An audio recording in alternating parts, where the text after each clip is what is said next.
Hey, Forge fans, it's the Forge Audio Network. I'm Anthony Urcioli. It's a match day preview, and what a match we have in store for you. Pacific FC in town in Hamilton on Saturday at 7 o'clock to take on Forge FC. Make no mistake about it. Pacific, the most in-form club in the CPL right now, after just running roughshod over, Vancouver specifically, but in general, it's a team that scores quite a bit of goals, and Forge is going to have their hands full. It's one thing that this is it's a rivalry match anyway, but when you have Pacific playing the way they've been playing, you have Forge being in first place, being who they are. I mean, the history between these two clubs, it just, we're in store for something special. You just kind of get that feeling, and it all happens in Hamilton. You can be there live, forgefc.ca/tickets. Also, it's the annual Pride game, which, I can't wait to get my hands on one of those Pride Forge hats. T-shirts will be there as well. Also, proceeds, a portion of them will go to Spectrum Hamilton. So you're also supporting youth in the community. There's no downside to any of this at all. So be there, get your hands on some merch, and enjoy the match, because it should be quite the show. If you haven't been paying attention to Pacific, they're the belle of the ball at the moment. Currently in second place in the table. Forge with a point up. They have 16. Pacific has 15, but Pacific also has a match in hand. So this could go south if Forge drop points to Pacific on Saturday, also giving up a match in hand. However, on the flip side of that, a win Saturday guarantees a little bit of cushion between Forge and Pacific. Forge, I think they want to be better at home. I'm just going to go out on a limb. In 5 matches at home, 1 win, 3 draws, 1 loss. Not good enough for Forge FC, and not good enough for Tim Hortons Field. Just 6 points in 5 matches. The bulk of this club's points have come on the road, where they've been very good. They need to be able to translate that to success at home. Pacific on the road, they played 3 matches, 11 goals for, 5 against, 7 points in just 3 matches. I will say this, though. A bulk of those goals came very recently. They scored 6 against their geographical rivals, Vancouver FC. Nice little rivalry, by the way, being built between the two BC clubs. It was the second time these two clubs have met. Here's what you need to know about that last match. It was 2-2 in the 59th minute. 2-2 in the 59th minute. When it was all said and done, the final was 6-3 for Pacific. This season, goals scored per match, Pacific 2.3, Forge 1.2. One club is showing a little more quality in terms of their finishing than the other, and it's Pacific. If you even want to look at the goal conversion rate, and actually, before we get to that, let's go back to Forge's last match. It was on the road over the weekend in Calgary. Forge had just played 5 matches in 16 days, which is grueling, because not only are you playing matches, it's across competitions. There's travel, a lot of travel in between. You're going out west. There's a lot. It was a lot. Now, though, you get a chance to be at home, compress for a week. You get a full week of training, something they haven't had in over a month. Those training sessions are very meaningful. And if you've seen how Forge trains, the intensity at which they train, you'll understand why it's so important. The way you train typically translates to how you perform in matches.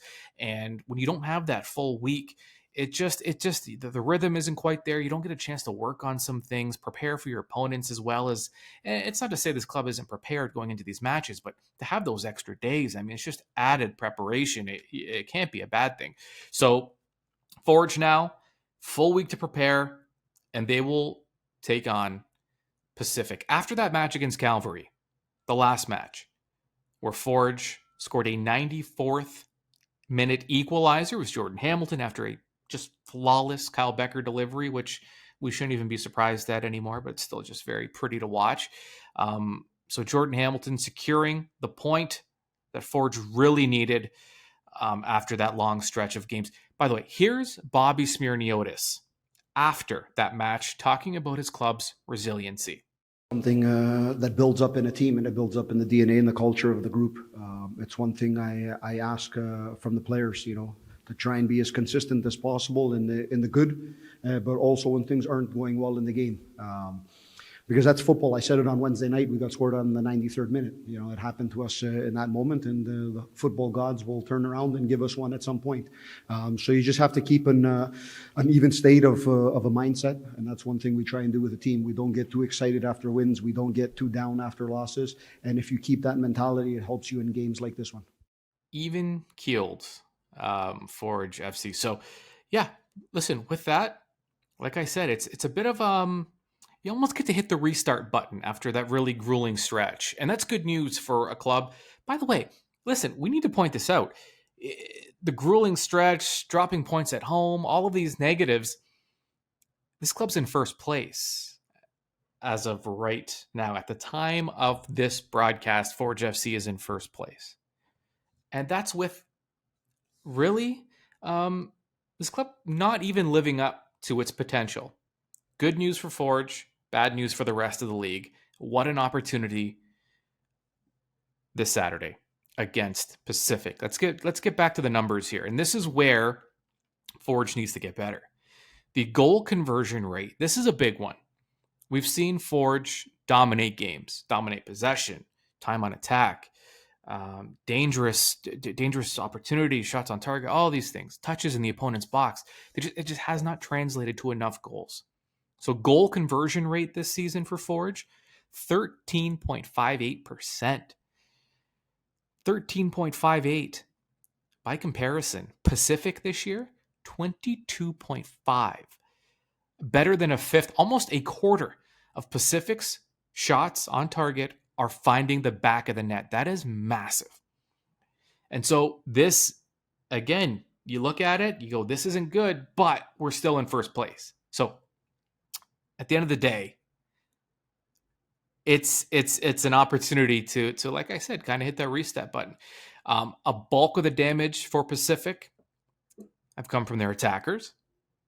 Kekuta Mane, by the way, leads the league in goals per 90 minutes. He has 0.97, almost a full goal per 90 minutes this year. Shots per 90, Kekuta Mane, 3.9 leads the league. So he's leading the league in shots per 90 and leading the league in goals, meaning he is being efficient with his chances. This is what Forge wants to see out of their guys. Worth noting, right? Jordan Hamilton, second in the league in shots per 90, 3.7 just behind Mane. If you're looking at those numbers and going, well, that doesn't make, how is Forge, how do they have more points when Pacific's scoring like crazy? Well, it has to mean Pacific's giving up some goals, and they are. Good news for Forge FC.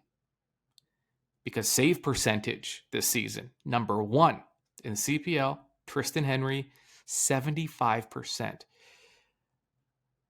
Goals conceded per match, Forge FC, 0.89. That's second in the league, but Valor, who's in first, is at 0.88. So just a tenth of a point of a goal conceded by Forge FC. So yeah, 0.89, Forge among the top of the league right now.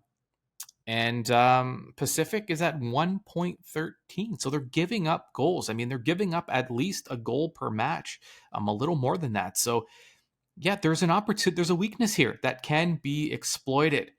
And Pacific in goal, two young keepers, Gazdov and Basquet, head to head. Those are the two. I mean, those are your two young keepers for Pacific, and they haven't quite split the matches 50-50, but it's been close to that. So young keepers, untested, still something to prove, and Pacific they can be scored on. Also in Forge's favor, the head-to-head series. Forge is 10-2-3 against Pacific over the last 4+ seasons. So again, we're looking at some good news for Forge FC. Joining us now in the match day preview, a regular, I guess, on the program, Alexander Gage-Ruzik. He's a regular because he knows his stuff. I mean, he wouldn't be invited back this often if he wasn't the go-to guy. Alex, welcome back. Yeah, pleasure as always, Anthony. Excited for a huge game this weekend. Yeah, it's kind of. I mean, I'm looking. We can look at the stats and the table, and I mean, technically, Forge is still at the top of the table, but Pacific. I mean, is it fair to say Pacific has been the best team in the league this year? Just looking at their full body of work. Yeah, I think it's safe to say they had, the start of games where they had that run of win, draw, and loss in their first three, but since then they've turned it up a whole other level. I mean, a couple of huge wins with a lot of goals, which catches the attention, sandwiched in there with a couple of draws, but you'd understand it given they were balancing the Canadian Championship and the fact they were able to bounce back from a tough loss and just go right into a derby game with Vancouver and completely blew the doors off in the second half. I mean, it just shows what this team is able to do. It's very deep, especially in the offensive end, and it shows that they're already almost pushing 20 goals when no one else has more than 11. It just shows the offensive quality they got. Yeah, I was kind of just following the game on the periphery, I guess. I looked and it was 2-2. And then I got the final alert at the final and I saw 6-3. And I'm like, how? It was like the 59th minute and it was 2-2. And then the doors just kind of blew open. I don't know. Break this down here. What is it about Pacific this year? Because they seem to be scoring at will. Yeah, I think they've just kind of struck a very good formula for what they have. I think first and foremost, they're deep. I think that was clear heading in. I mean, Easton Ongaro is coming in. He's scored in this league before. You already had Josh Hurd. Manny Aparicio is always going to chip in from midfield. Gennaro Daniels is always a force up front, just in his pressure and his energy. David Brazeau looks like an intriguing profile. Kakuta Mane has been in the league, or not been in the league, but been in North America and done well.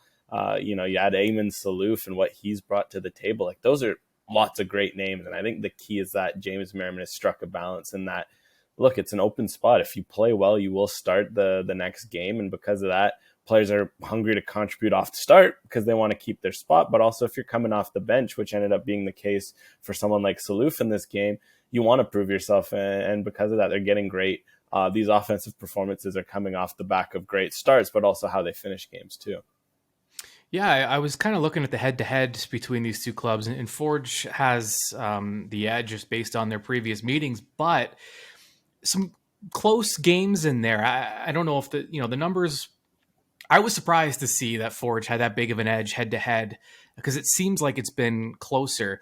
So when you have two clubs now, we know how Forge likes to play. We see how Pacific has been playing this year and the way they're scoring. Are you expecting kind of a game of fireworks, or does kind of the reverse happen when you have two really good offensive teams? Does it almost cancel each other out where it might be tough to find goals in this one?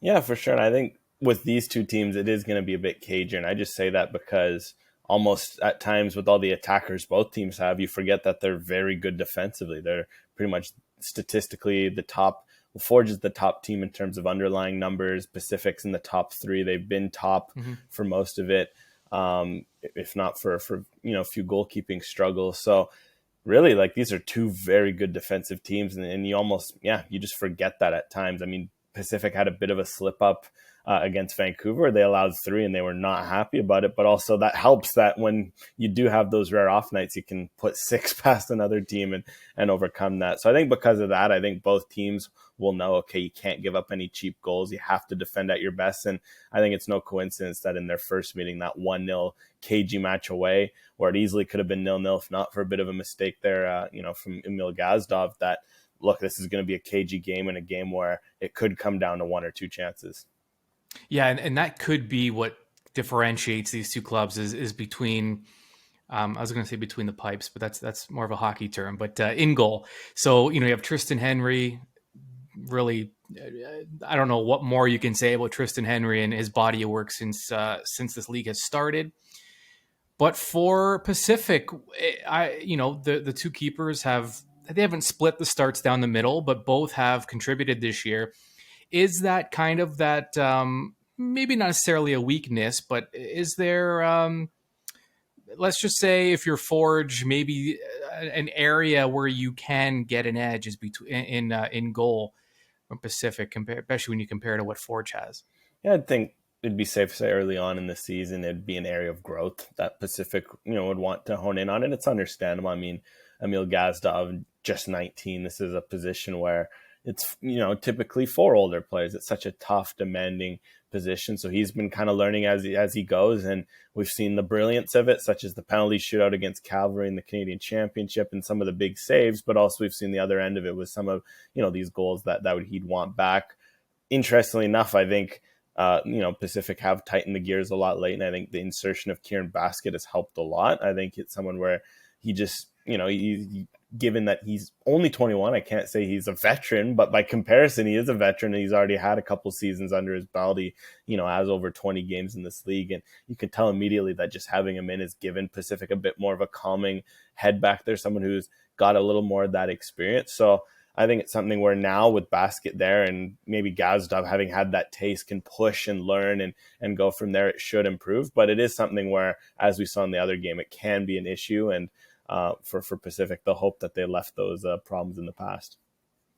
What do you make? And I call them struggles just because, with Forge, I mean, when you see the possession, you see the expected goals, you see the shots, the attempts, all those things, the dangerous attacks, all those stats skew in Forge's favor, but not a ton of offense to show for it.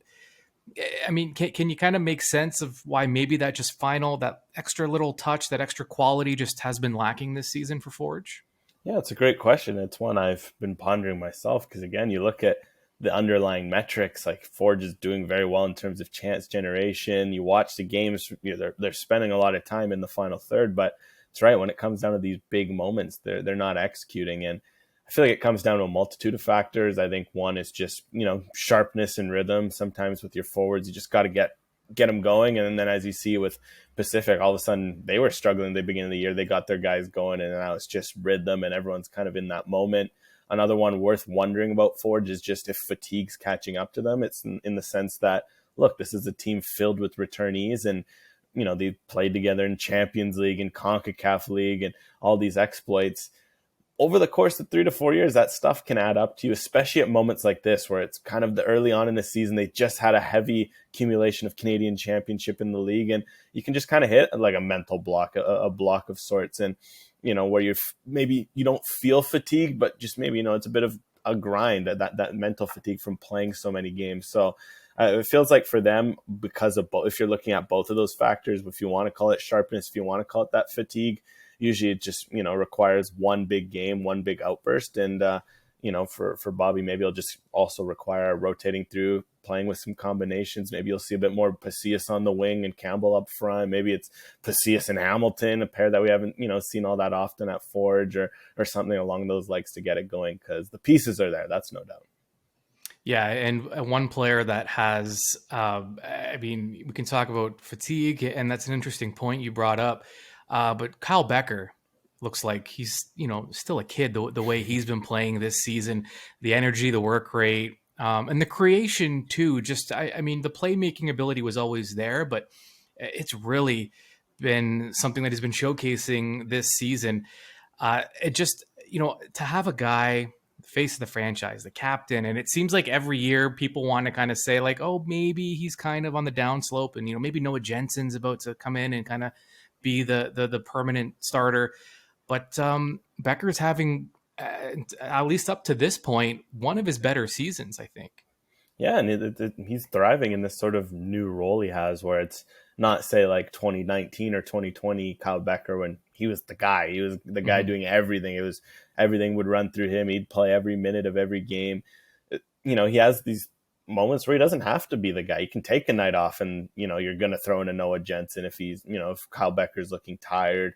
You have games where he doesn't have to take every set piece or every penalty, every make every run, etc. And I think just this fact he's been able to kind of play in this more of a free role, plus when he's in midfield now, because there's a quality glut of midfielders who can defend. Think of your Hojabapours and your Abubakar Sissoko's and Achinoti Janssen's, kind of allows Becker as well just to focus on the offensive side of his game and not as much hard running. And I think it's showing, because we know the talents, the 2 feet, the crossing, the shooting.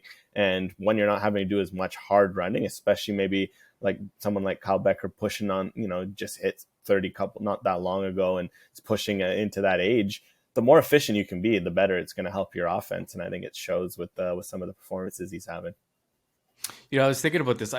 There is a path. I mean, it's not incredibly likely, but we could see a CPL club face off against Lionel Messi at some point. If everything, the stars align, it's not likely, but it's possible. I just remember the scene at Tim Hortons Field when Toronto FC was in town, and I can just imagine Lionel Messi playing at Tim Hortons Field. But we can hope. Is it too soon to call this weekend's matchup a CPL final preview, or are these two clubs? Does it look like these two clubs are going to be the ones to beat? I feel like this would have to be some sort of final, if not semifinal preview with the new format, right? The top 2 teams facing off. So just because, again, I think with their depth, the biggest thing is the fact that they're 1-2 now, despite making deep runs in the Canadian Championship. That's out of the way. That's dusted. Now they can allocate all of their resources into league games, right? Because they were splitting. Some guys would be focusing on Canadian Championship. Some guys would be focused on the league. Other teams haven't had that, haven't needed to do that. You can see York, for example, just having a little bit of a lighter schedule has helped them immensely make this run up the table. So I think just based on their depth, based on what they've shown so far, the pedigree as well, which always helps to have been there and have won it before. Absolutely. I think this is an early, certainly semifinals preview based on what we've seen, and should be a heck of a game because of that. I always love these number 1 versus number 2 games, the Klassikers, as they say in Germany, or the Klassikos, as they say, elsewhere. So these are the games to live for, and I'm excited for that. Yeah. All right. We're all looking forward to it. Alex Gange-Ruzic, you hit a home run again. Every time you come on, you hit it out of the park. So we appreciate that. What are you working on? I got a couple stories. Obviously, it was the Canadian Championship final this week here in Vancouver, which was awesome. Got some, CPL stories, some pretty cool stories from across the league. So a lot of local stuff as usual. All right. And campl.ca, is that where we're directing people? That and onesoccer.ca is where you can find me mostly these days. Awesome. All right, Alex, have a good one. Pleasure as always, Anthony. Appreciate it. 3 keys to the match for Forge heading into this game against Pacific. I'm looking forward to it. I mean, it's going to be a good one. Key number 1 for Forge FC, early testing. As I mentioned, Pacific, 2 young keepers in Gazdov and Basket. They have to be tested early. Pacific has been a goal-scoring juggernaut. We understand that, but they do concede, and their keepers just they haven't proven to be difference makers yet. Test them early. Hit the target early. Let them know it's going to be a long night. Early testing, key number 1 for Forge. Key number 2 for Forge FC, dictate. Forge has to implement their style of play, which is it's possession, it's discipline, it's organized, it's patient. It's almost like a quick game of chess, right? When you're playing Forge FC, do not let Pacific turn this into some kind of track meet where you're exchanging blows back and forth.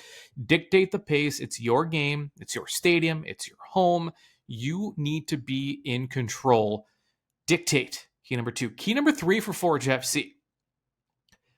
And this kind of goes, this kind of, it just packages the main point together here. Key number 3, first blood. Forge has had to play catch up far too many times this season. Now, they have been successful in terms of earning points despite playing from behind, which is great. You have to win different ways if you're going to be successful. But it's not sustainable, right? And it takes away from the game plan. It leads to uncharacteristic mistakes. You start kind of, there's an urgency. There has to be when you're trailing. It's just natural. And when you're playing with a deficit and all of a sudden you start forcing things, that's where mistakes come. So in this match, with the stakes being what they are, knowing who your opponent is, the first goal will go a long way in determining which club dictates the pace. Those are your 3 keys, and you are ready. You're ready for Saturday. If you don't have a ticket, You're not completely ready, but get that ticket and you will be completely ready for Forge, Pacific, a likely CPL final preview, just based on the numbers. I'm not making a prediction. I'm just saying it's likely based on what we're looking at this season. And you can get an early glimpse at that matchup. There it is. There you have it. Keep it locked onto the Forge Audio Network, because following the match between Pacific and Forge, we go live for the match in review. Now, the way you can watch is you can get on YouTube, Twitter, Facebook, get on your Forge social channels. Those three specifically, Facebook, Twitter, and YouTube. And you can watch the match in review live. The second you hear that final whistle, log on and you will see me. Whether you want to or not. I guess you could cover the screen or something if my face is offensive. It's understandable. But you can at least listen immediately following this match. It's going to be a good one. There's no way it can't be. So enjoy. I'll be there, and I hope to see you there.